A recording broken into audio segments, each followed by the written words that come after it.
Letos jsem to opravdu nečekala.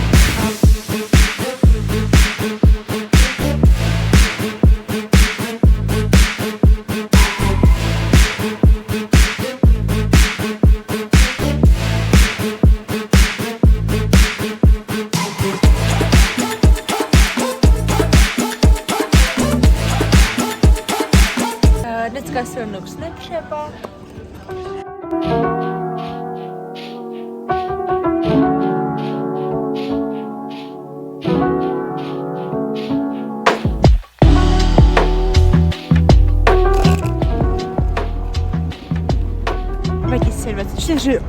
Zase to neuvěřitelné, ale opět jsem v Bruselu. Býtí influencerkou se mi vyplatilo a z Anderlechtu se dostávám tady do Thun.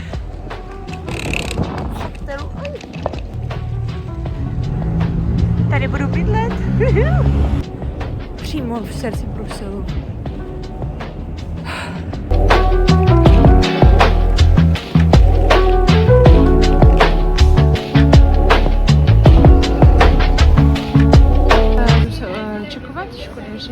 Vytáhne zkusy k totálnímu Torikovi, ale nepálí.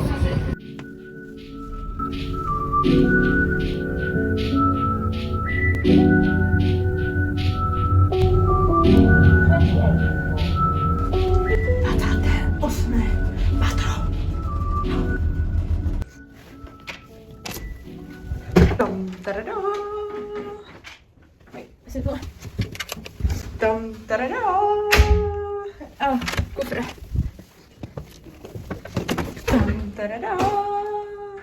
Wow. Oh, mama. Very nice. Beautiful.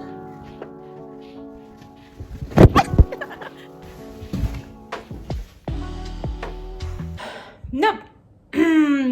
Trošku jiný level než Anderlecht. 28.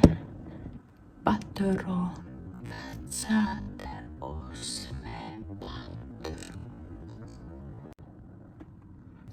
So, let me show you around.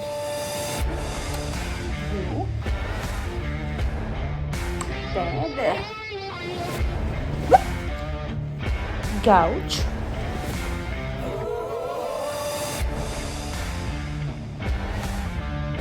Spodní skvělý.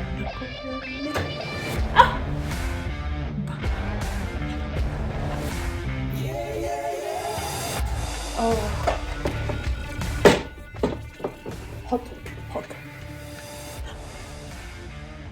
Šitíčko. Houbička na boty. Yes. Víš, že mám tak velký kufr. A hádejte co? Nezula jsem si boty. Moc vína, málo jídla. Takže jsem tady, abych se zítra zúčastnila Hogofogo Super Fantastic VIP papalářské akce, ale zatím budu jako klasicky zelená. No, zatím se jdu najíst do KFC.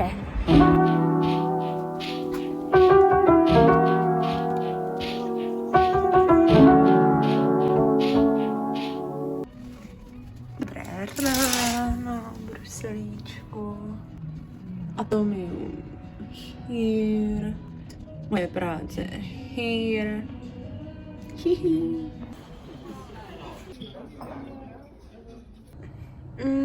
Rychlé snídaňové review a Thun Hotel snídaně 9 z 10.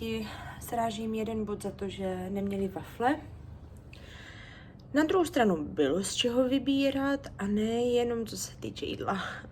If you know what I mean. Tak, jde se makat. Obligátní shopping, svatá trojice, pivo, wafle a tam servujeme čokoláda. OK, 18 hodin v Bruselu stačilo a teď je na čase přesunout se do Lövnu na Hogo Fogo Gala Event. A divná storka, kupovala jsem takzvanou svatou trojici, pivo, wafle, čokoláda. Měla jsem toho dost a u pokladny za mnou stál takový fešák a měl jenom jednu věc, tak říkám, hej kámo, tak pojď přede mě, sluší ti to. No a zaplatím už teda svoje věci a chci vycházet z obchodu a ten borec tam stojí u dveří. Si říkám, že bych ho tak ukouznila a chtěl jsem mi odvděčit za můj dobrý skutek. Ne, borec jenom zapomněl účtenku a bez toho se člověk nedostane z obchodu ven, aniž by si pípl tu účtenku a otevřeli se dveře. Nevadí. Tak třeba příště.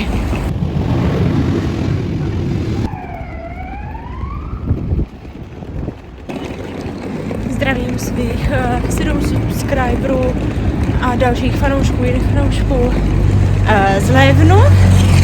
To tady ještě nebylo, to byl furt samý Brusel, tak konečně nějaká novinka. Leuven. Pravděpodobně jediný, co z toho vidím, tak je nádraží, hotel a cesta mezi nádražím a hotelem. A tak no, svítí slunko, to jsem nečekala. Čtvrté patro versus 28. trošku rozdíl, ale aspoň nepojedu dolů z 28. patra 2 minuty, protože to zastaví v každém patře. A těch je hodně 28. Tada! Pokoj číslo 2. No. To byl lepší, prostě Brusel je Brusel. Hop, hop, hop. OK. OK. Dokud to není Anderlecht, tak do Martina je spokojená.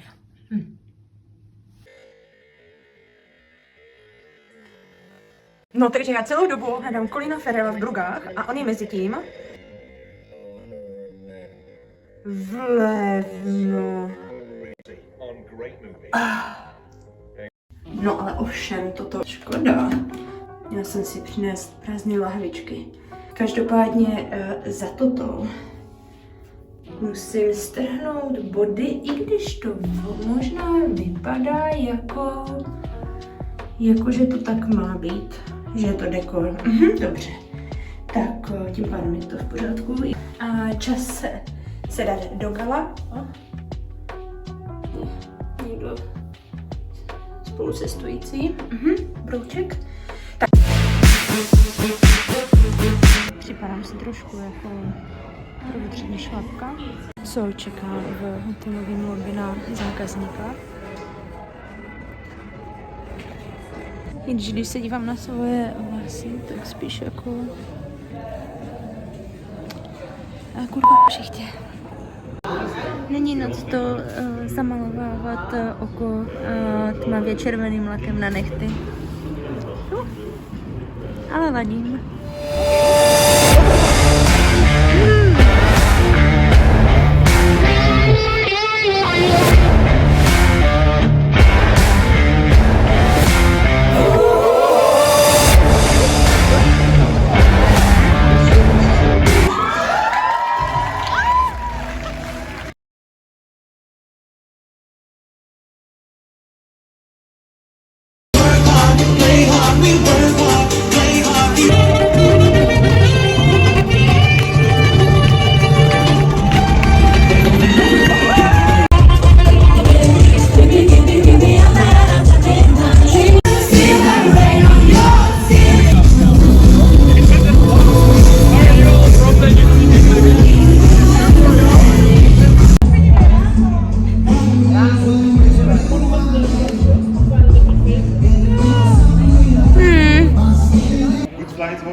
Thank you. How are you guys getting to the hotel? Taxi. Eu tô passeio.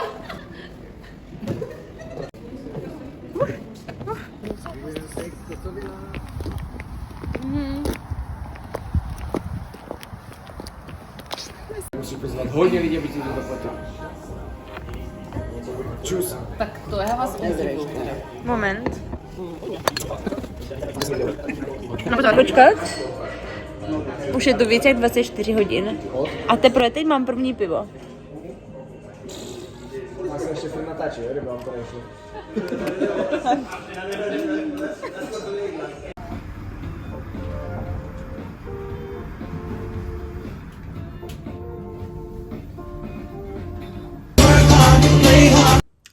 Work hard.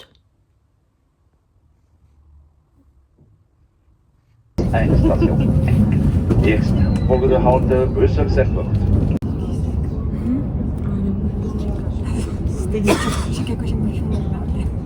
Aha, to je obrusení. Vlastně jsme v Hlavnu, jsem strávila jenom ani ne 24 hodin. Je to díl než v Bruselu, ale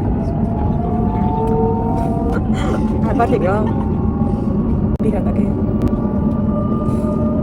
Spokojená.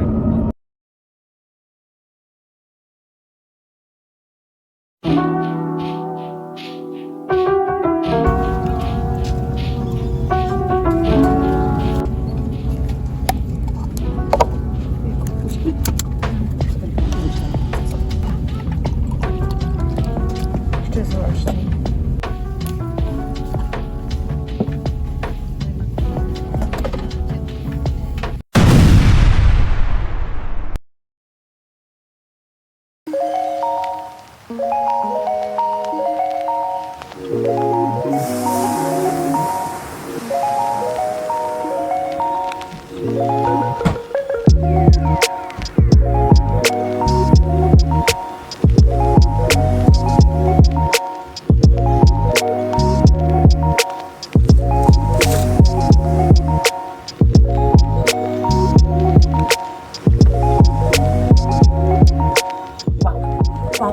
Wow.